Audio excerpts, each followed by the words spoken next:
నమస్కారం ETV news కి స్వాగతం ముందుగా ముఖ్యాంశాలు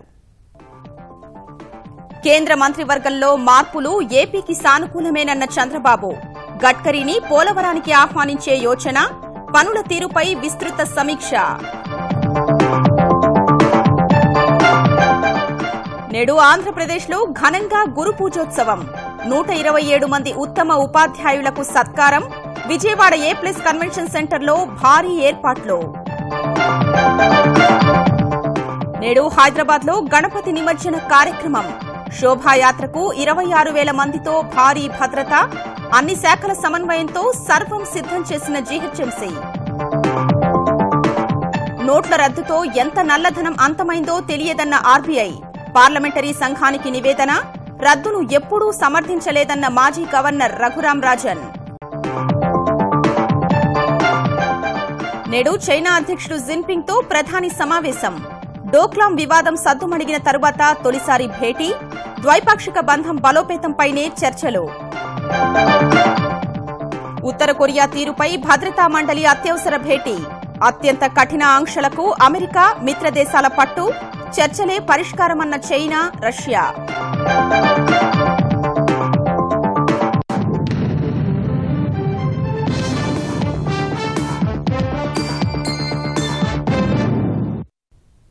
కేంద్ర మంత్రివర్గంలో మార్పులు ఆంధ్రప్రదేశ్ ప్రయోజనాలకు సానుకూలంగానే ఉన్నాయని ముఖ్యమంత్రి చంద్రబాబు తెలిపారు కేంద్ర జలవనరులు నదుల అభివృద్ది నౌకాయాన శాఖల్ని రహదారులు రవాణా శాఖకు అనుసంధానం చేసి నితిన్ గడ్కరీకి అప్పగించడం అనుకూలాంశమన్నారు కేంద్రంతో సమన్వయం చేసుకుని పోలవరం పనుల్ని నిర్దేశించిన సమయంలో పూర్తి చేయాలని అధికారుల్ని ఆదేశించారు పోలవరం సహా ప్రాధాన్య ప్రాజెక్టులపై విజయవాడలో సమీక్ష నిర్వహించిన ముఖ్యమంత్రి చంద్రబాబు క్షేత్రస్థాయిలో పోలవరం పనుల పరిశీలన కోసం అవసరమైతే కేంద్ర మంత్రి నితిన్ గడ్కరీని ఆహ్వానిద్దామని అధికారులతో అన్నారు ఇప్పటి వరకు 27% పోలవరం ప్రాజెక్టు పనులు పూర్తయినట్లు అధికారులు ఈ సందర్భంగా ముఖ్యమంత్రికి వివరించారు నిర్మాణ సంస్థ త్రివేణి అతిపెద్ద యంత్రాన్ని వినియోగంలోకి తెచ్చిందని 30 క్యూబిక్ మీటర్ల పని సామర్థ్యం గల ఈ యంత్రంతో రోజుకు 9,000 క్యూబిక్ మీటర్ల మేర తవ్వకం పనులు జరుగుతున్నట్లు తెలిపారు ఇకపై రాత్రింబవళ్లు ఎర్త్ వర్క్ చేస్తామని తద్వారా 18,000 క్యూబిక్ మీటర్ల పని పూర్తి చేయగలమని చంద్రబాబుకు వివరించారు స్పిల్ ఛానల్ కాంక్రీట్ పనులు ఈ నెలాఖరులోగా పూర్తి చేస్తామని వెల్లడించారు పురుషోత్తపట్నం ఎత్తిపోతల పథకానికి సంబంధించి 2 పంపులు పూర్తి స్థాయిలో పనిచేస్తున్నాయని తెలిపారు నిర్ణీత సమయంలోగా పురుషోత్తపట్నం పనులు పూర్తి కాకపోవడానికి మోటార్లు అందించాల్సిన బీహెచ్ఈఎల్ సంస్థ నిర్లక్ష్య వైఖరే కారణమని చెప్పారు రేడియల్ గేట్లు ఐకానిక్ బ్రిడ్జి నిర్మాణం వంటి అన్ని పనులను ప్రణాళికాబద్దంగా పూర్తి చేయాలని అధికారులకు ముఖ్యమంత్రి నిర్దేశించారు ఈ నెల 7, 8, 9 తేదీలలో ఎగువ కృష్ణా పరివాహక ప్రాంతంలో వర్షాలు విస్తృతంగా కురిసే అవకాశముందని షార్ అధికారులు ముఖ్యమంత్రికి తెలిపారు రాయలసీమ జిల్లాల్లో వచ్చే వారం 30 నుంచి 40 మిల్లీమీటర్ల మేర వర్షపాతం నమోదు కావచ్చునని చెప్పారు వచ్చే 10 రోజులలో తుంగభద్రకు 20 టీఎంసీలు నీరు చేరవచ్చని అంచనా వేస్తున్నట్టు అధికారులు వివరించారు ఆంధ్రప్రదేశ్ లో ఉన్న జలవనరులను వాస్తవ సమయంలో వివరించేందుకు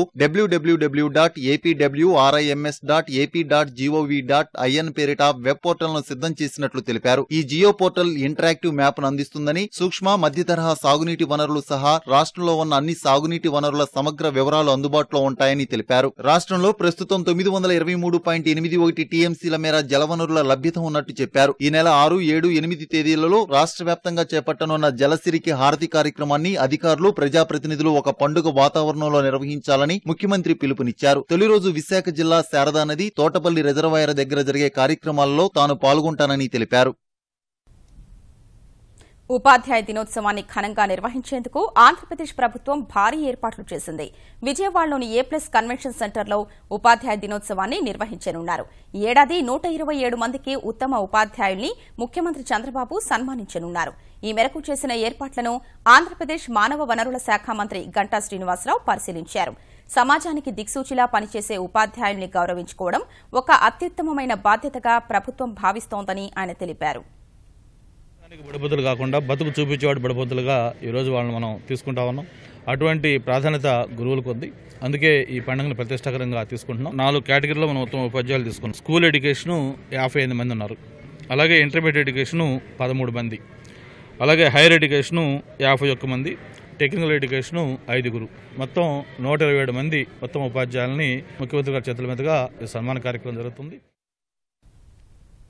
హైదరాబాద్లో గణేష్ శోభాయాత్రకు సర్వం సిద్దమైంది గణనాథుణ్ణి గంగమ్మ ఒడికి చేర్చేందుకు జీహెచ్ఎంసీ పోలీసులు, జలమండలి, రెవెన్యూ యంత్రాంగం పూర్తి సమన్వయంతో పనిచేస్తున్నాయి. ఖైరతాబాద్ గణపతిని మధ్యాహ్నానికే నిమజ్జనం చేయాలని భావిస్తున్నారు. 26,000 మంది పోలీసులు సహా 80 ప్లటూన్ల కేంద్ర బలగాల్ని భద్రత కోసం మోహరించారు. శోభాయాత్ర జరగనున్న ప్రధాన మార్గమంతా సీసీ కెమెరాలతో అనుసంధానం చేయడం సహా గగనతలం నుంచి విహంగ వీక్షణ ద్వారా భద్రతను, శోభాయాత్ర తీరును పోలీసు ఉన్నతాధికారులు పరిశీలిస్తారు. హైదరాబాద్ లో గణేష్ శోభాయాత్ర ఉదయం 10 గంటలకు బాలాపూర్ గణేష్ తో మొదలు కానుంది. పాత బస్తీ ద్వారా హుస్సేన్ సాగర్ వరకు యాత్ర జరగనుండటంతో స్థానిక పోలీసులు, కేంద్ర బలగాలను కూడా మోహరించారు. ప్రధాన శోభాయాత్రతో పాటు నగరంలో మొత్తం 21 ఊరేగింపు మార్గాలుంటాయి. వివిధ ప్రాంతాల నుంచి బయలుదేరే ఊరేగింపులు పలు కూడళ్లలో కలిసి హుస్సేన్ సాగర్ కు మాత్రం 9 యాత్రల ద్వారా చేరుతాయి. ఈ 9 యాత్రలు చివరకు 2 మార్గాలుగా విడిపోయి లిబర్టీ, తెలుగు తల్లి ఫ్లైఓవర్ మీదుగా సాగర్ కు చేరుకుంటాయి. ఖైరతాబాద్ గణపతిని కూడా వీలైనంత త్వరగా నిమజ్జనం చేసేందుకు ఏర్పాట్లు చేశారు. 15 లక్షల మంది శోభాయాత్రలో పాల్గొనే అవకాశం ఉందనే అంచనాలతో 26,000 మంది పోలీసు బలగాలను రంగంలోకి దించారు. 6 గ్రేహౌండ్, 3 ఆక్టోబస్ యూనిట్లను అత్యవసర సమయాల్లో వాడుకోవడానికి సిద్ధంగా ఉంచారు. 800 వీడియో కెమెరాలతో నిమజ్జన కార్యక్రమాన్ని కవర్ చేస్తున్న పోలీస్ శాఖ ఆకతాయిల ఆట కట్టించేందుకు షీ బృందాలు, సీసీఎస్ పోలీసుల్ని రంగంలోకి దించింది. గణేష్ నిమజ్జనం, శోభాయాత్ర తీరు, భద్రతను గగనతల వీక్షణం ద్వారా నిరంతరం పర్యవేక్షించనున్నారు. హైదరాబాద్ మహానగరపాలక సంస్థ జీహెచ్ఎంసీ సైతం జలమండలి, పోలీస్, నీటిపారుదల, రెవెన్యూ శాఖలను సమన్వయం చేస్తుంది. నిమజ్జన సమస్యలు, ఫిర్యాదుల పరిష్కారానికి ప్రత్యేక కాల్ సెంటర్ ఏర్పాటు చేసింది. హుస్సేన్ సాగర్ పరిసరాల్లో ఏర్పాటు చేసిన ప్రతి 3 క్రేన్ల వద్ద 3 షిఫ్టుల్లో 21 మంది కార్మికులు పనిచేస్తున్నారు. ట్యాంక్ బండ్, ఎన్టీఆర్ మార్గ్ వద్ద 85 మంది గజ ఈతగాళ్లు, డైవర్లను సిద్ధంగా ఉంచారు. నిమజ్జనం సందర్భంగా వెలువడే వ్యర్థాల తొలగింపునకు 25 టన్నుల సామర్థ్యం గల 6 వాహనాలను అందుబాటులో ఉంచారు. రేపు ఉదయంలోపు మొత్తం విగ్రహాలను నిమజ్జనం చేసే ప్రక్రియ పూర్తి చేయాలని అధికారులు పట్టుదలగా ఉన్నారు. హైదరాబాద్ లో నిమజ్జనానికి తరలిస్తున్న భారీ గణేష్ విగ్రహం Dilsukh Nagar metro railway station కింద ఇరుక్కుపోయింది. చైతన్యపురి, కమలానగర్ లో ఏర్పాటు చేసిన 35 అడుగుల భారీ వినాయక విగ్రహం Saroor Nagar mini tank bund లో నిమజ్జనానికి తరలిస్తుండగా దిల్సుఖ్ నగర్ మెట్రో స్టేషన్ వద్దకు రాగానే స్టేషన్ పైకప్పు కింద ఇరుక్కుపోయింది. నిర్వాహకులు విగ్రహం ఇరుక్కుంటుందని ముందుగా అంచనా వేయలేకపోయారు. విగ్రహాన్ని అక్కడి నుంచి బయటకు తీసి తరలించేందుకు నిర్వాహకులు తీవ్ర ఇబ్బందులు పడాల్సొచ్చింది. భారత్, చైనా మధ్య ఉద్రిక్తతలకు కారణమైన డోక్లాం వివాదం నేపథ్యంలో 2 దేశాల అధినేతల మధ్య నేడు తొలి ద్వైపాక్షిక భేటీ జరగనుంది. బ్రిక్స్ సదస్సు కోసం చైనా వెళ్లిన ప్రధాని మోదీ షియామెన్లో షీ జిన్పింగ్ తో సమావేశం కానున్నారు. భారత కాలమానం ప్రకారం ఉదయం 10 గంటలకు జరిగే ఈ భేటీలో ప్రాంతీయ, అంతర్జాతీయ అంశాలపై చర్చించనున్నారు. 2 దేశాల మధ్య పరస్పర విశ్వాసం పెంచేందుకు చేపట్టాల్సిన చర్యలపైన మోదీ, షీ సమాలోచనలు చేసే అవకాశం ఉంది. డోక్లాం వివాదాన్ని పక్కనబెట్టి ఇతర విషయాల్లో కలిసి సాగాలన్నదే భారత్, చైనా ఆలోచనగా ఉందని సంకేతాలిచ్చిన అధికారిక వర్గాలు మోదీ, జిన్పింగ్ భేటీపై పూర్తి వివరాలు చెప్పేందుకు నిరాకరించాయి. సిక్కిం సెక్టార్ సమీపంలోని డోక్లాంలో చైనా తలపెట్టిన రహదారి నిర్మాణాన్ని భారత్ అడ్డుకోవడం ప్రతిష్టంభనకు దారితీసింది. 2 దేశాల సైన్యాల మోహరింపుతో 73 రోజుల పాటు నెలకొన్న ఉద్రిక్తతలకు ఇటీవలే తెరపడిన నేపథ్యంలో నేటి మోదీ, జిన్పింగ్ సమావేశం ప్రాధాన్యం సంతరించుకుంది. బ్రిక్స్ శిఖరాగ్ర సదస్సు కోసం చైనాలోని షియామెన్ నగరానికొచ్చిన సభ్యదేశాల అధినేతల కోసం ఆతిథ్య దేశాధ్యక్షుడు షీ జిన్పింగ్ దంపతులు ఏర్పాటు చేసిన ప్రత్యేక విందు కార్యక్రమంలో సాంస్కృతిక ప్రదర్శనలు అందరినీ విశేషంగా ఆకట్టుకున్నాయి. చైనా సంప్రదాయాల్ని ప్రతిబింబించేలా కళాకారులు సంగీత, నృత్య ప్రదర్శనలు ఇచ్చారు. సాంస్కృతిక ప్రదర్శనల్ని తిలకించిన ప్రధాని మోదీ విందుకు హాజరైన ఇతర బ్రిక్స్ దేశాల అధినేతలతో కాసేపు మాట్లాడారు.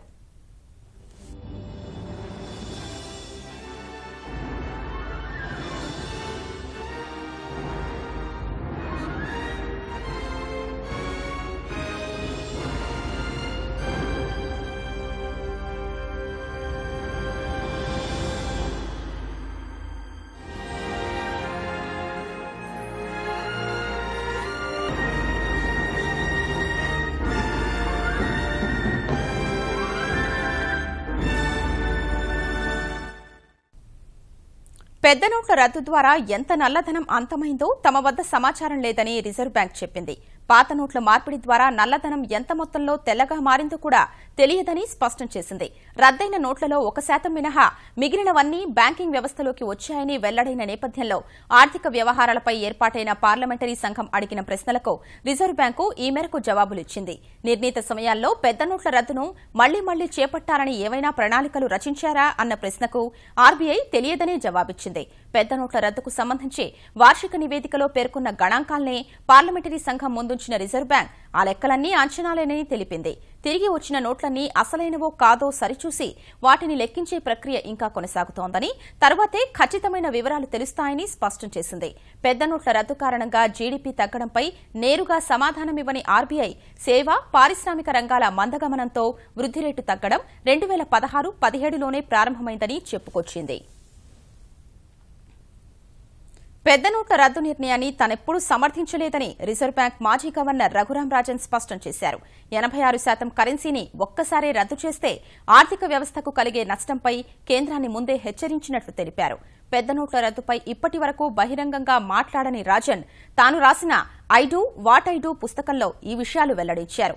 2013 సెప్టెంబర్ 4 నుంచి 2016 సెప్టెంబర్ 4 మధ్య తాను గవర్నర్గా ఉన్న సమయంలో పెద్ద నోట్ల రద్దుపై నిర్ణయం తీసుకోవాలని ఆర్బీఐని ప్రభుత్వం ఎప్పుడూ కోరలేదన్నారు. పెద్ద నోట్ల రద్దుపై 2016 ఫిబ్రవరిలో ప్రభుత్వం తన అభిప్రాయం అడగ్గా దీర్ఘకాలిక లాభాల కన్నా స్వల్పకాలిక నష్టాలే ఎక్కువగా ఉంటాయని వివరించినట్లు రఘురాం రాజన్ తెలిపారు. సరైన ముందస్తు చర్యలు చేపట్టకుండా పెద్ద నోట్లు రద్దు చేస్తే ఏం జరుగుతుందనే అంశంపై ప్రభుత్వాన్ని హెచ్చరించినట్లు వెల్లడించారు. అవినీతి నిర్మూలన వంటి లక్ష్యాల సాధన కోసం నోట్ల రద్దు కన్నా మరింత ఉత్తమమైన ప్రత్యామ్నాయాలు ఉన్నాయని కేంద్రానికి నివేదించినట్లు రాజన్ పుస్తకంలో రాశారు. ఆర్థిక నగరాల నిర్మాణ ప్రక్రియను వేగవంతం చేయాలని ఆంధ్రప్రదేశ్ ప్రభుత్వ ప్రధాన కార్యదర్శి దినేష్ కుమార్ అధికారులను ఆదేశించారు. ఈ నగరాల నిర్మాణాన్ని 18 నుంచి 24 నెలల్లో పూర్తి చేసేలా చర్యలు తీసుకోవాలని అమరావతి సచివాలయంలో పట్టణ మౌలిక సదుపాయాల ప్రమోషన్ కమిటీ సమావేశంలో స్పష్టం చేశారు. ఈ భేటీలో విజయవాడ, గుంటూరు, విశాఖపట్నం, కర్నూలు, రాజమహేంద్రవరం, వెదురువాడల్లో నిర్మించనున్న 6 ఆర్థిక నగరాల్లో కల్పించాల్సిన మౌలిక సదుపాయాలు, ప్రోత్సాహకాలపై చర్చించారు. సుమారు 1000 ఎకరాల విస్తీర్ణంలో నిర్మించనున్న ఈ 6 ఆర్థిక నగరాల వల్ల సుమారు 1,64,000 మందికి ఉపాధి కలుగుతుందని సీఎస్ చెప్పారు. ఈ ఆర్థిక నగరాల్లో నిర్మించనున్న 90,000 గృహాల్లో 75,000 గృహాలు ఈడబ్ల్యూఎస్, ఎల్ఐజీ కింద చేపడుతున్నట్లు తెలిపారు. ఆర్థిక నగరాల నిర్మాణం వల్ల రాష్ట్ర స్థూల ఆదాయం 3.7% పెరుగుతుందని అంచనా వేసినట్లు అధికారులు తెలిపారు. భూగర్భ జలమట్టాలు, నిల్వల గురించి అధ్యయనం చేసేందుకు రాష్ట్ర స్థాయి కమిటీని ఏర్పాటు చేస్తూ ఆంధ్రప్రదేశ్ ప్రభుత్వం ఉత్తర్వులు జారీ చేసింది.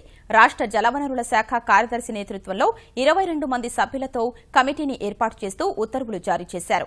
దేశవ్యాప్తంగా భూగర్భ జలాల అధ్యయనానికి కమిటీలు ఏర్పాటు చేయాలంటూ కేంద్ర జలవనరులు, గంగానది పునరుద్దరణ శాఖ అన్ని రాష్ట్రాల్ని ఆదేశించింది. 2017 మార్చి 31 నాటికి భూగర్భ జలాల వినియోగం, అప్పటి నిల్వలతో పాటు ఉపరితల నీటి మట్టాలపైన సమగ్ర నివేదిక ఇవ్వాలని కేంద్రం రాష్ట్రాల్ని కోరింది. సాగు, తాగునీటి వినియోగంపైన నివేదికలో పొందుపరచాలని స్పష్టం చేసింది. ఏటా ఈ నిల్వలు ఏ మేరకు తగ్గుతున్నాయనే అంశాల్ని ఏడాదిలోగా ఆంధ్రప్రదేశ్ ప్రభుత్వం ఏర్పాటు చేసిన కమిటీ నివేదించాల్సి ఉంటుంది. ఉచిత ఇసుక విధానాన్ని ఎవరు తప్పుదోవ పట్టించినా, అక్రమంగా ఇసుక రేవులు నిర్వహించినా కఠిన చర్యలు తప్పవని ఆంధ్రప్రదేశ్ భూగర్భ గనుల శాఖ మంత్రి సుజయ్ కృష్ణ రంగారావు హెచ్చరించారు. విజయనగరం జిల్లా గుర్ల మండలం గరికవలసలో చంపావతి నది వద్ద రాత్రి ఆకస్మిక తనిఖీ నిర్వహించిన ఆయన నది పక్కన అక్రమంగా నిల్వ చేసిన ఇసుకను గుర్తించారు. ఇసుక రేవును అనధికారికంగా నిర్వహిస్తున్నట్లు తేల్చారు.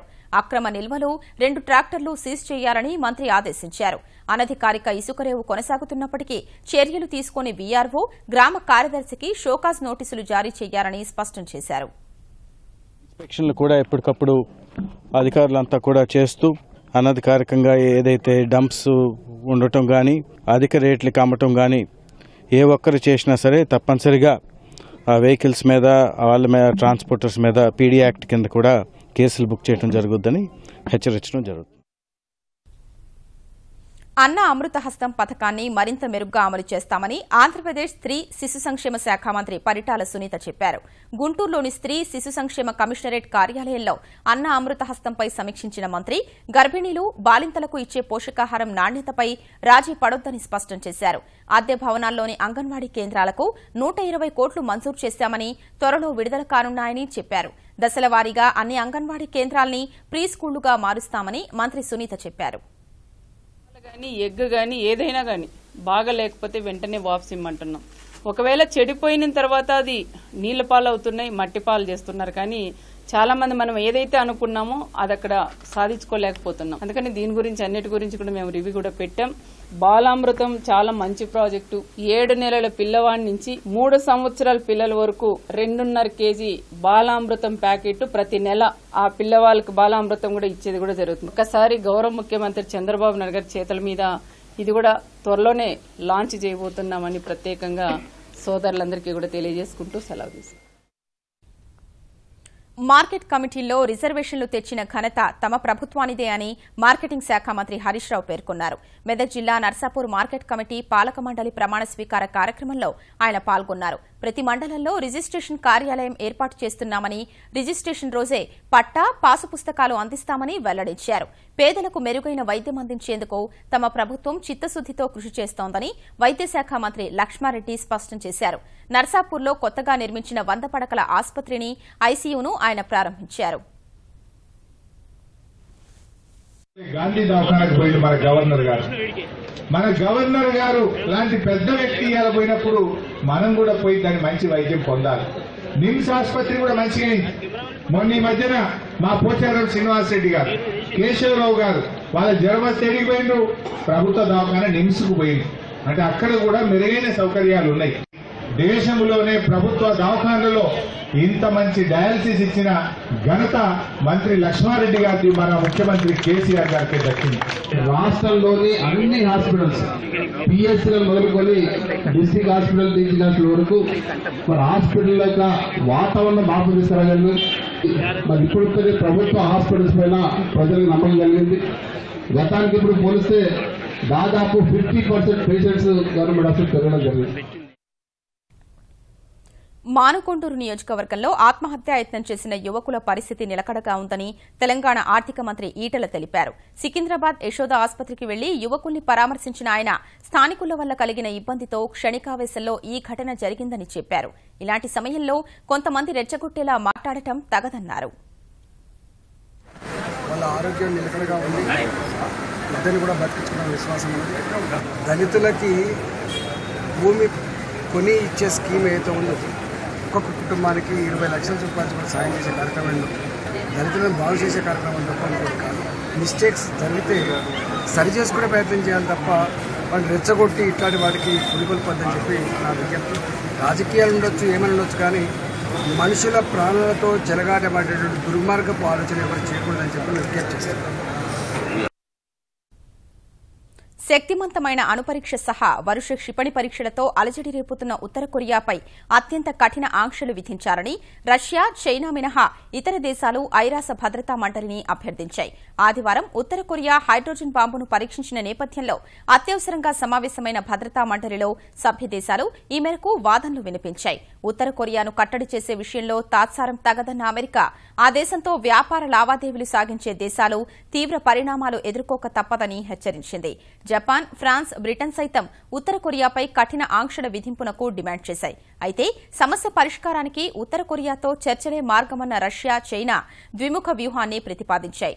ఉత్తర కొరియా అణు పరీక్షలు, క్షిపణి పరీక్షలు నిలిపివేస్తే ప్రతిగా అమెరికా, దక్షిణ కొరియా సంయుక్త సైనిక విన్యాసాలు చేపట్టడం మానుకోవాలని సూచించాయి. We have engaged in numerous direct and multilateral talks with the North Korean regime, and time after time, they have not worked. The time for half measures in the Security Council is over.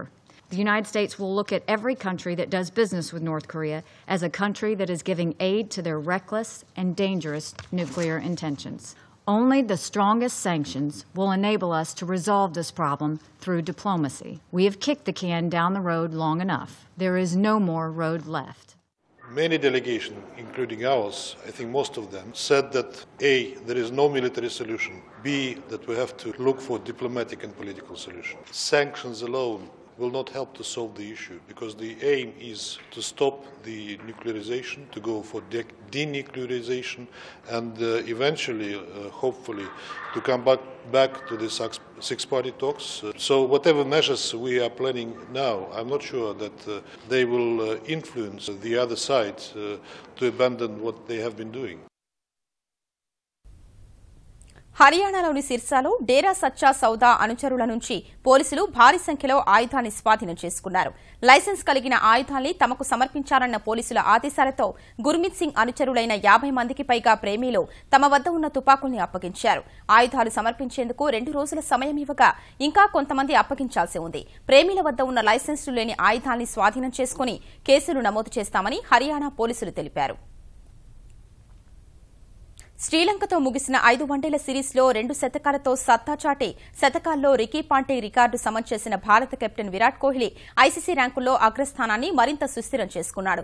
ఇదే సమయంలో 887 rating పాయింట్లు సాధించి 1998లో అత్యధిక rating పాయింట్లు సాధించిన భారత batsmen గా master blaster Sachin Tendulkar సాధించిన రికార్డును కోహ్లీ సమం చేశాడు. ఐసీసీ ర్యాంకుల్లో 861 పాయింట్లతో ఆసీస్ బ్యాట్స్మెన్ డేవిడ్ వార్నర్ రెండో స్థానంలో ఉంటే 847 పాయింట్లతో దక్షిణాఫ్రికాకు చెందిన డివిలియర్స్ మూడో స్థానంలో ఉన్నాడు. మరోవైపు లంకతో సిరీస్లో 2 శతకాలు చేసిన రోహిత్ శర్మ 9వ ర్యాంకు కైవసం చేసుకుంటే అత్యంత కీలక ఇన్నింగ్స్లతో భారత్ను 2 మ్యాచ్ల్లో గెలిపించిన మహేంద్ర సింగ్ ధోని 10వ ర్యాంకుకు చేరుకున్నాడు. ఈ సిరీస్లో 15 వికెట్లు తీసుకున్న జస్ప్రీత్ బుమ్రా బౌలర్ల ర్యాంకుల్లో 4వ స్థానానికి చేరుకుంటే 3 మ్యాచ్లలో 6 వికెట్లు తీసిన అక్షర్ పటేల్ 10వ ర్యాంకు కైవసం చేసుకున్నాడు. ఆసీస్కు చెందిన హేజిల్వుడ్, దక్షిణాఫ్రికా స్పిన్నర్ ఇమ్రాన్ తాహిర్, ఆసీస్కే చెందిన మిచెల్ స్టార్క్ బౌలర్ల జాబితాలో మొదటి 3 ర్యాంకుల్లో ఉన్నారు.